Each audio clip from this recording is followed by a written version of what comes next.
Today's reading is from Hebrews, chapter 11, verse 29, through chapter 12, verse 2. You may find this on page 199 in the New Testament.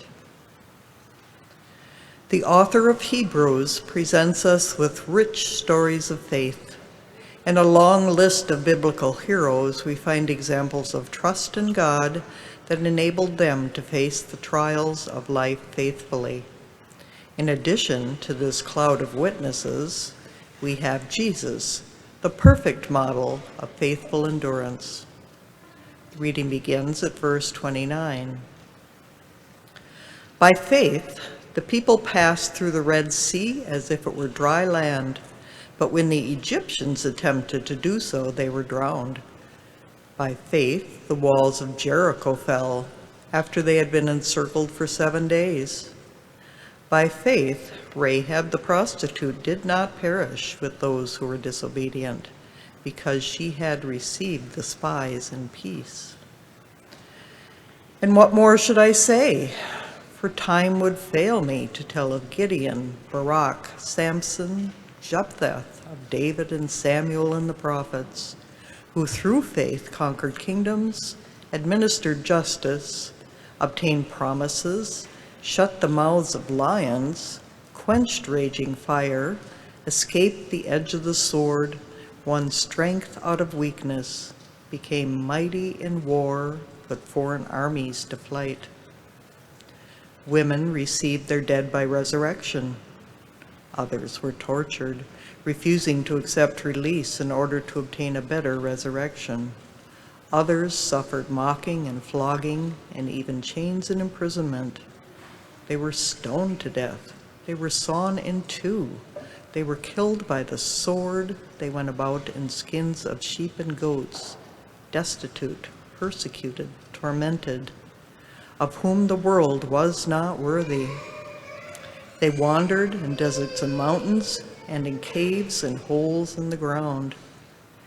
Yet all these, though they were commended for their faith, did not receive what was promised, since God had provided something better, so that they would not, apart from us, be made perfect.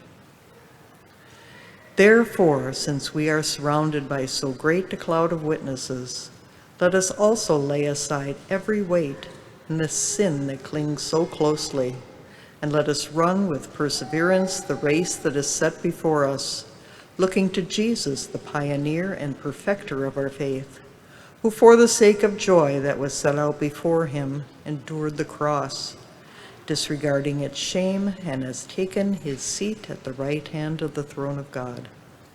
The word of the Lord. Thanks be to God. The Holy Gospel according to Luke, the 12th chapter. Jesus said, "I came to bring fire to the earth, and how I wish it were already kindled. I have a baptism with which to be baptized, and what stress I am under until it is completed. Do you think that I have come to bring peace to the earth? No, I tell you, but rather division. From now on, 5 in one household will be divided, 3 against 2 and 2 against 3. They will be divided, father against son and son against father, mother against daughter and daughter against mother, mother-in-law against her daughter-in-law and daughter-in-law against mother-in-law." He also said to the crowds, "When you see a cloud rising in the west, you immediately say it's going to rain, and so it happens. And when you see the south wind blowing, you say, there will be scorching heat, and it happens. You hypocrites, you know how to interpret the appearance of earth and sky, but why do you not know how to interpret the present time?" The Gospel of our Lord. Praise to you, O Christ. Please be seated. Well, isn't that a hopeful, inspiring gospel reading that you all can take home with you today? Because we don't have enough division in our lives or in our country right now, do we? What we really need are more broken relationships and conflict. Yes, that's what our life needs. I mean, I can just see this section of Luke's gospel used as an advertisement for what it means to be church together. Hey, everybody, come on over to Bethlehem Lutheran Church. We're following in the way of Jesus. You will experience division within your families and conflict within your community. Don't forget to invite your friends. I mean, I can joke about this, but what bothers me is that conflict and division are real reasons why people find organized religion not that compelling. I mean, there's a lot of reasons, but that's one of them. And so I've been interested for a very long time in how people understand their faith tradition, why they think it's important, if they do think it's important. I'm really curious about what motivates people to come to places like this, to be together, to worship, to engage in ritual, to align ourselves with the story of Jesus, especially when it's just not that big a deal in our culture anymore. And especially when you have readings like this that get used by some churchgoers to justify really poor behavior. So instead of wondering what motivates people, I just ask them. So one of the things that I do over the summer is I try to meet with every incoming 7th grade family in this place in order to get to know them better and they me. Why 7th grade? Well, because it's the grade that we begin confirmation, it's a great transition time in their family, and so it just makes sense. And when we get together, we talk about all kinds of things. But in the course of conversation, I usually get to know quite a bit more about what motivates them as a family to be here. And while some people talk about their struggles with the church, many others talk about their deep personal reasons for why they are indeed connected here. But there are two things that I have learned from talking with people over the years that relate to the gospel reading that we just read today. First, no one, and I mean no one I have ever talked to is looking to experience division and conflicts. Go figure, right?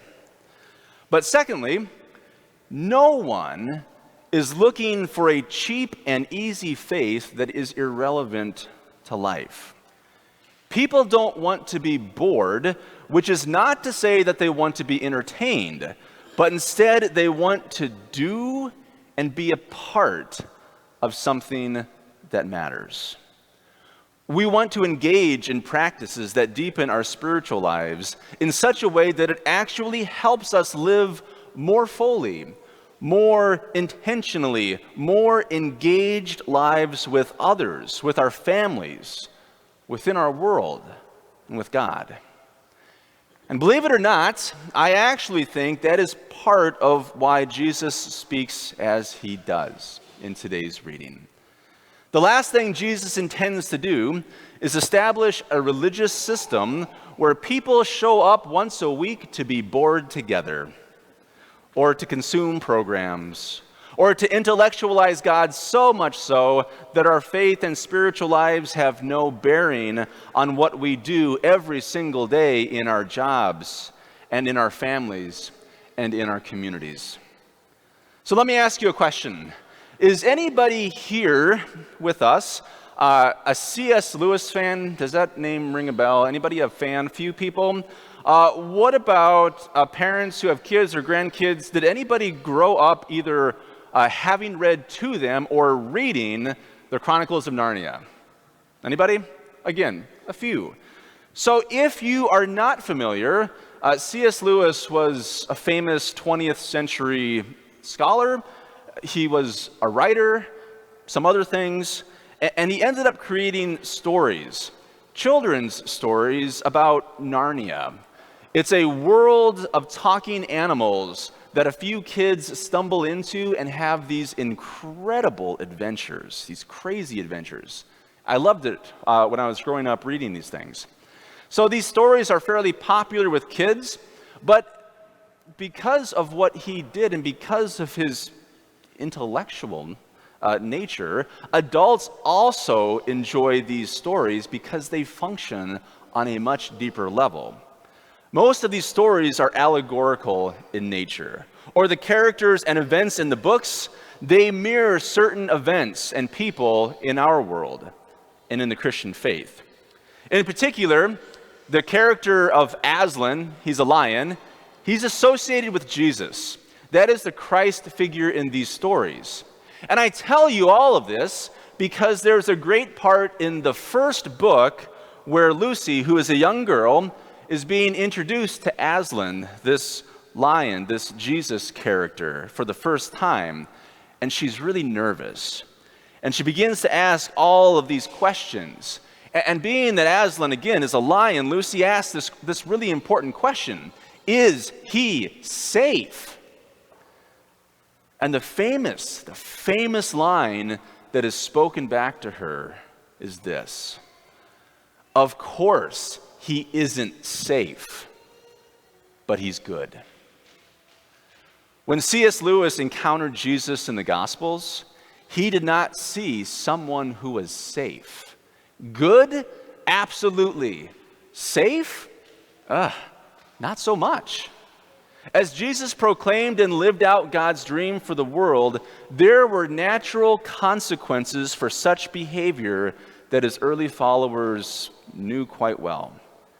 If you were Jewish, it meant to follow Jesus that you accepted as the anointed one of God, the Messiah figure, this itinerant teacher who hung around with the disreputable, accepted sinners, and preached a message of love and forgiveness.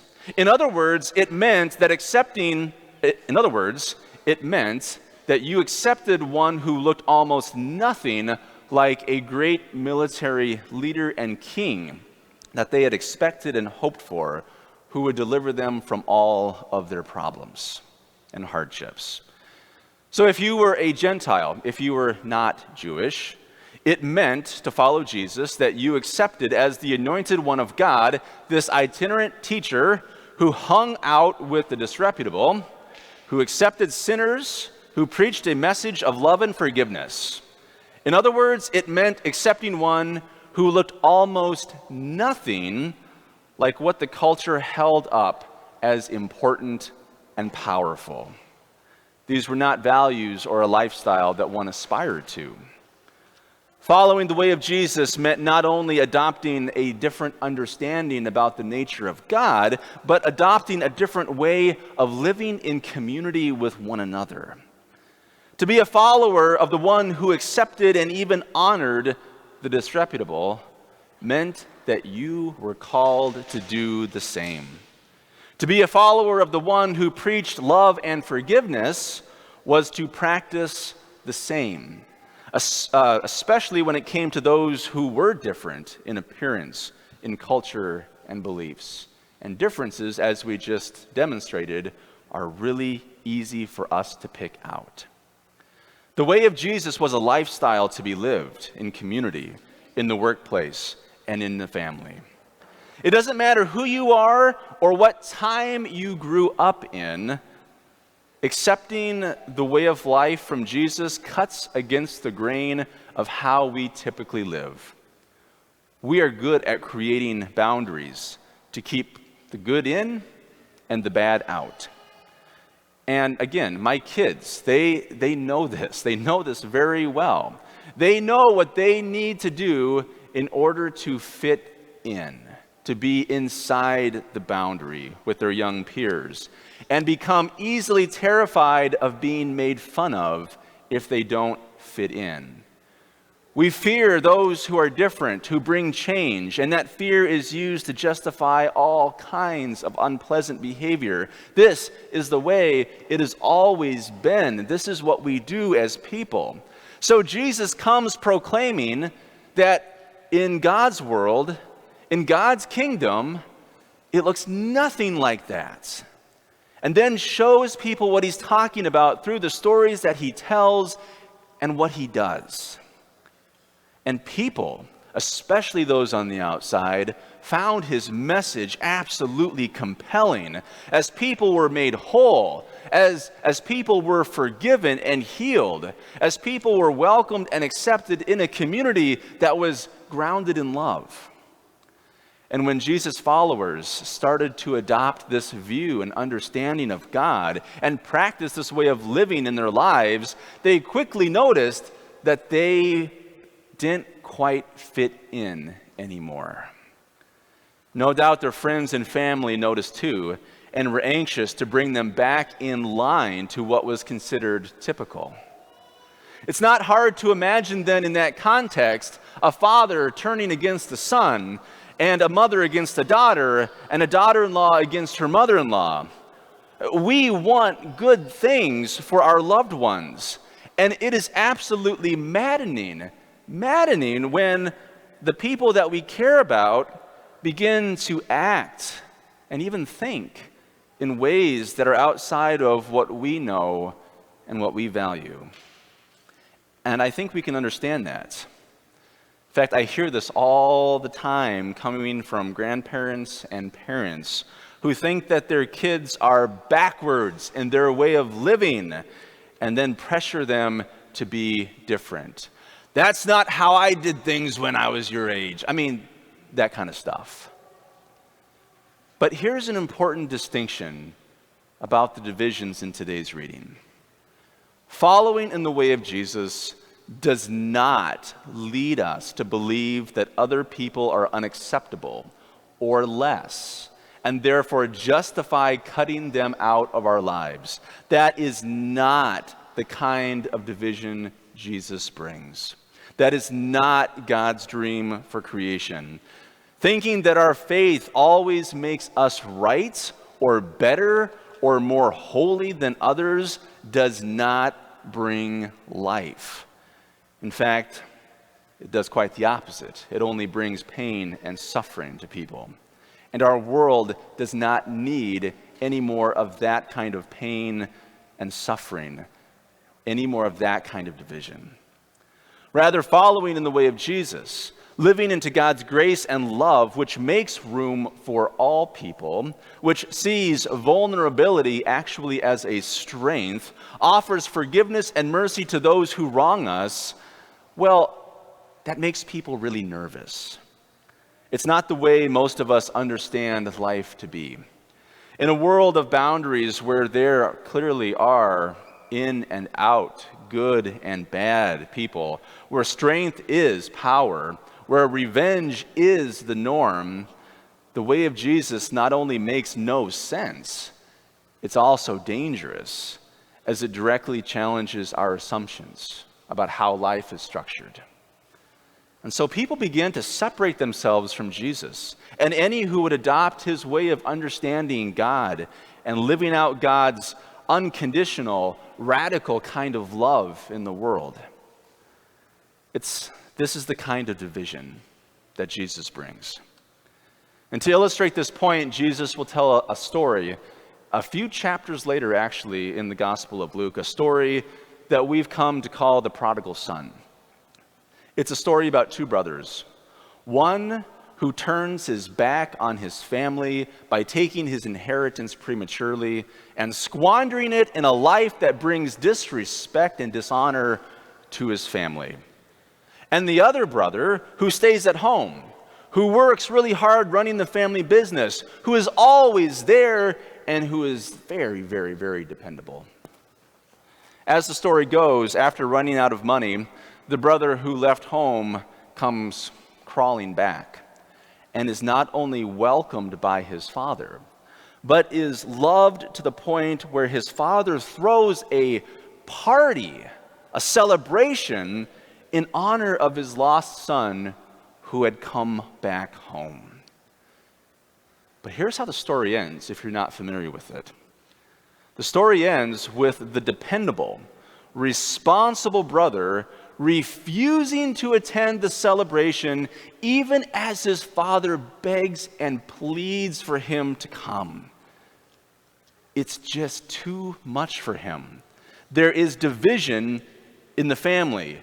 Brother has turned against brother because he cannot come to terms with his Father's love, extravagant love, which to him looks like injustice. And so C.S. Lewis says that Jesus is not safe, but he is good. And while the way of Jesus can be disruptive, it absolutely brings life and wholeness and peace to our world in a way that very few other things can. The faith that Jesus invites us into is not safe. It is good. It is not boring. It is disruptive. It is not irrelevant. It is transformative. You all bring different experiences with you today. You all bring your own unique joys and your own worries. In the midst of all that you carry, may you come to see Jesus' disruptive, divisive love for you and also for all of creation, and your call to follow and do likewise in the context of your everyday and ordinary lives. I think we forget this sometimes as the church. Like, this is what we are about.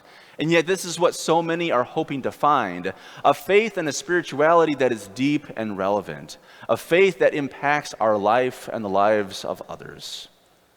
And so this is the good news that we hear today. Thanks be to God for that. Amen.